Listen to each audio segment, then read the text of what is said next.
1967, that's the band name, founded by Jamie Reynolds. He named it after his brother, who was found murdered 20 years ago. 1967 was his birth year, but still to this day, no motive and no leads in the murder of Jeff Reynolds, who was just 30 at the time. That's why Jamie Reynolds decided to launch this tour dedicated to his brother Jeff to raise awareness.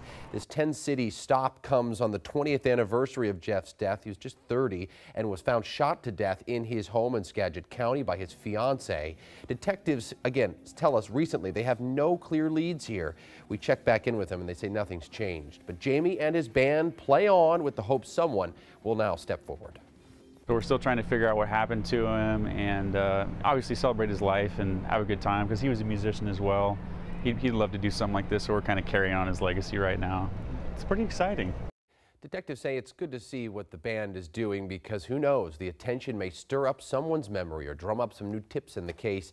Jamie says he looked up to his older brother, and every time he gets on stage, he thinks of Jeff. So it again has been 20 years, and the tour has been called It's Been 20 Years. Just wrapped up in New Mexico, but still the case is open. If you know anything about the death of Jeff Reynolds, you're asked to contact the Skagit County Sheriff's Office.